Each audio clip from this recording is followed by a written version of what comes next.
Bismillahirrahmanirrahim. Assalamualaikum warahmatullahi wabarakatuh. Alhamdulillahirabbil alamin, summa alhamdulillahirabbil alamin. Assalatu wassalamu ala asyrafil anbiya'i wal mursalin, sayyidina wa habibina wa syafi'ina wa maulana Muhammadin wa ala alihi tayyibin wa sahbihi al-muntajabin wa tabi'ina lahum bi ihsanin ila yaumiddin. Sahabat Islam ramah, kita akan terus mengaji akhlak Rasulullah sallallahu alaihi wasallam dengan harapan kita sebagai umatnya, sebagai pengikutnya, betul-betul bisa menjadikan akhlak Rasulullah sebagai pedoman hidup kita. Laqad kana lakum fi Rasulillahi uswatun hasanah. Sungguhnya dalam diri Rasulullah terdapat satu teladan yang sangat baik yang dapat kita jadikan sebagai contoh dalam kehidupan kita sehari-hari. Nah, salah satu akhlak Rasulullah yaitu akhlak yang ini akan menjadi pegangan kita dalam menjalin persaudaraan, persahabatan, pertemanan dengan orang lain, yaitu akhlak tentang kasih sayang.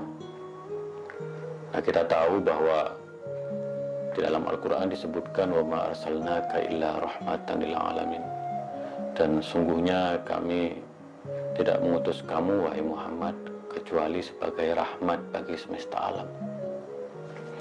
Para ulama menyatakan bahwa kasih sayang merupakan sebuah kewajiban bagi kita umat Rasulullah Sallallahu Alaihi Wasallam. Kalau kita tidak mempunyai akhlak kasih sayang ini, maka kita belum betul-betul menjadi seorang Muslim, belum betul-betul menjadi umat Rasulullah Sallallahu Alaihi Wasallam. Karena itu betapa pentingnya akhlak kasih sayang ini untuk kita jadikan sebagai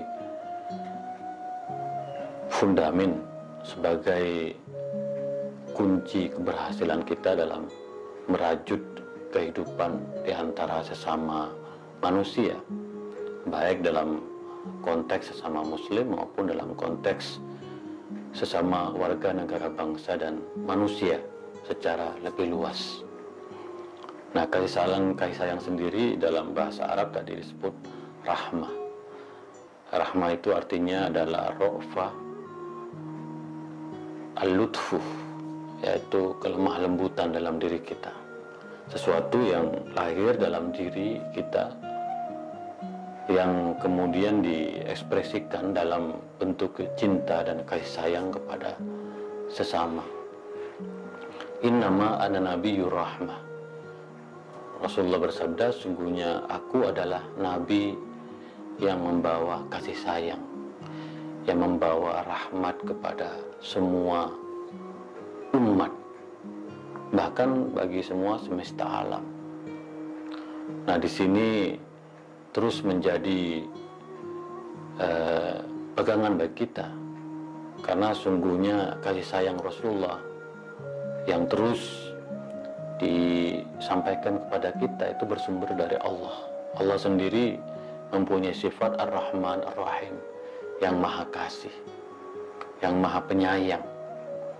Bahkan kasihnya Allah itu sesungguhnya untuk semua makhluk di alam raya ini, apapun agamanya, muslim dan non-muslim.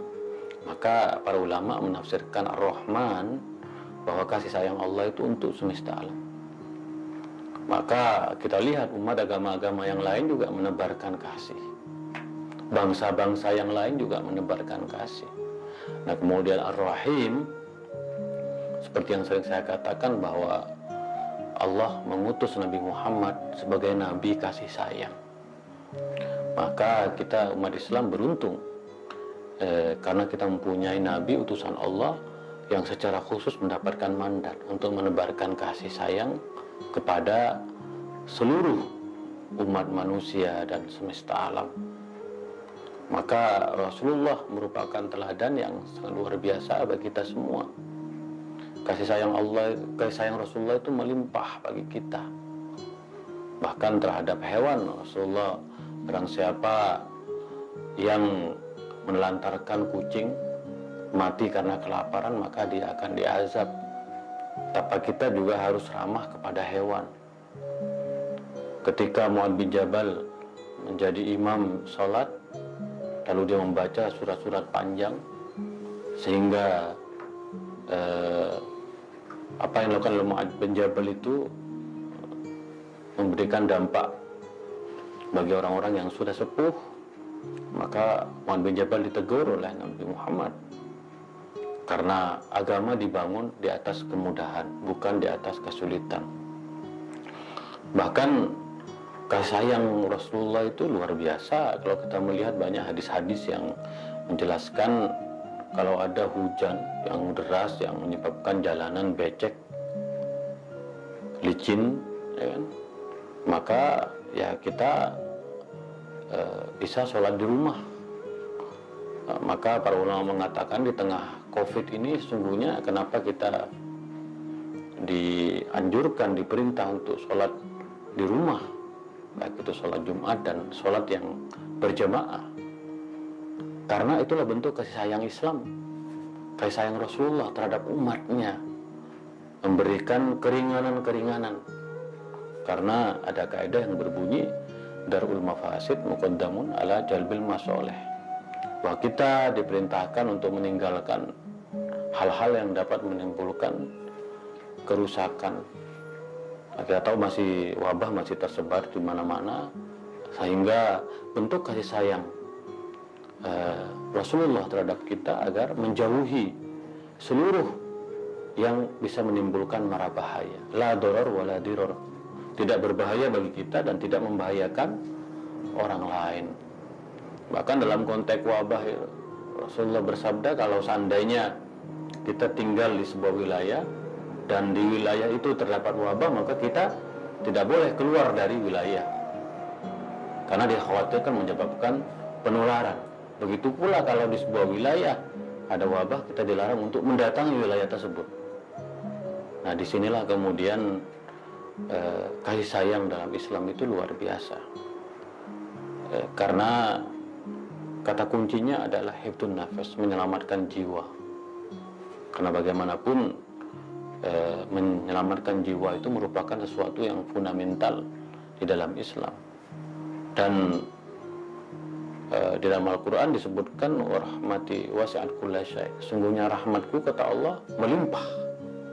Maka kita sebagai umat Rasulullah dituntut untuk terus menggali, mencari rahmatnya Allah, sembari menebarkan kasih sayang juga kepada umat yang lain, kepada saudara kita. Nah, disinilah kemudian sahabat Islam ramah bahwa kasih sayang sungguh menjadi kunci kita dalam kehidupan ini.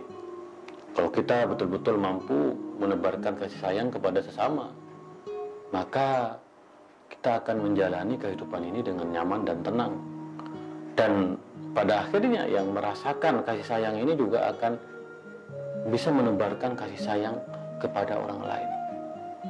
Betapa luar biasanya kalau kehidupan kita penuh dengan kasih sayang, di mana tidak ada kebencian, tidak ada kedengkian, tidak ada intimidasi, tidak ada kekerasan, dan semua merasa bahwa membutuhkan, saling membutuhkan antara satu yang lain. Maka watawasau bis sabr watawasau bil marhamah. Hendaklah kita selalu memberikan, mengingatkan orang lain dengan kesabaran dan mengingat orang lain dengan kasih sayang. Maka pesan-pesan tentang kasih sayang ini harus terus meluas, sehingga ekspresi di dalam kehidupan kita adalah ekspresi tentang kasih sayang, bukan tentang kebencian. Nah, sungguh kita saat ini merasa perlu sekali terhadap akhlak kasih sayang ini, karena perbedaan-perbedaan yang terjadi sesama muslim, karena perbedaan mazhab, perbedaan pandangan keagamaan, kerap kali yang dimunculkan adalah ekspresi permusuhan dan perseteruan, sehingga kita lupa bahwa kita sesama umat Rasulullah Shallallahu Alaihi Wasallam.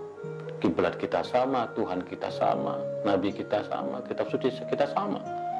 Tetapi karena kita mengalami krisis kasih sayang, sehingga ekspresi yang muncul adalah ekspresi permusuhan dan kebencian. Naudzubillah min dzalik. Maka sesama umat Islam kita harus saling mengasihi, saling menyayangi. Karena kita seperti satu bangunan yang kokoh, di mana ada persaudaraan, ada persatuan, ada persahabatan. Apa yang kita kenal dengan ukhuwah Islamiyah. Nah, kasih sayang juga harus diekspresikan dalam konteks kebangsaan kita. Karena kita warga negara bangsa, lahir di Indonesia, tumbuh di Indonesia, dan nanti akan meninggal dunia di Indonesia. Maka kita tentu juga harus menebarkan kasih sayang sama warga negara bangsa ini. Maka sahabat Islam ramah, kita betul-betul harus meneladani Rasulullah SAW tentang bagaimana akhlak kasih sayang ini menjadi pedoman kita dalam kita bermuamalah, membangun hubungan di antara sesama manusia kita. Lebih-lebih di tengah pandemi COVID-19 ini, kita semakin sadar bahwa yang mampu menyelesaikan semua permasalahan yang ada adalah kasih sayang. Bahwa kita harus gotong royong, kita harus bersama-sama, jangan egois, mematuhi protokol kesehatan, bahwa kasih sayang kita itu akan menyelamatkan kita di dunia, dan insya Allah akan menyelamatkan kita juga di akhirat. Nah, disinilah perlu meneladani Rasulullah SAW sebagai utusan Allah, sebagai junjungan kita, sebagai teladan kita, bahwa dengan akhlak kasih sayang ini akan meringankan seluruh beban-beban dan kesulitan kita di dalam hidup. Kita akan merasa nyaman. Maka Rasulullah SAW merupakan teladan kita, karena perhatiannya, kepeduliannya, kasih sayangnya melimpah sangat luar biasa terhadap keluarganya, terhadap sahabatnya, terhadap kaum fakir miskin. Maka Islam menjadi agama yang diyakini oleh berbagai umat di seluruh benua, karena ekspresi dari Islam adalah ekspresi cinta, ekspresi kasih sayang. Karena dengan kasih sayang maka kehidupan akan terjalin dengan sangat baik, dan masa depan umat manusia adalah masa depan yang cerah. Maka kita juga sebagai bangsa, kalau kita mempunyai kasih sayang, maka masa depan kita akan cerah. Karena kita kemudian dalam menjalani kehidupan ini tidak ada kegelisahan di antara kita. Kita optimis bahwa dengan kebersamaan kita, dengan akhlak kasih sayang ini, kita akan mampu melangkah kemanapun saja. Seperti yang kita lihat bagaimana kebersamaan kita. Maka dari itu sahabat Islam ramah, mari kita terus memupuk akhlak kasih sayang ini, karena kasih sayang merupakan perisai, merupakan cahaya bagi kehidupan ini. Kalau kita masih mempunyai kasih sayang di antara sesama, insya Allah kita akan optimis, mampu membangun satu peradaban besar, dan Islam tentu akan menjadi agama yang terus memberikan manfaat dan kemaslahatan. Dan insya Allah Indonesia yang kita cintai dengan kasih sayang yang kita miliki ini akan semakin kuat, semakin kokoh, dan insya Allah akan semakin maju. Sahabat Islam ramah, mari kita terus hidupkan akhlak kasih sayang ini, karena bagaimanapun kasih sayang merupakan cahaya bagi kehidupan. Itulah kira-kira ngaji akhlak Rasulullah SAW. Kita akan lanjutkan esok hari. Kurang lebihnya mohon maaf. Wa ma taufiqi illa billah, alaihi tawakkaltu wa ilaihi unib. Wallahul muwaffiq ila aqwamit thoriq. Assalamualaikum warahmatullahi wabarakatuh.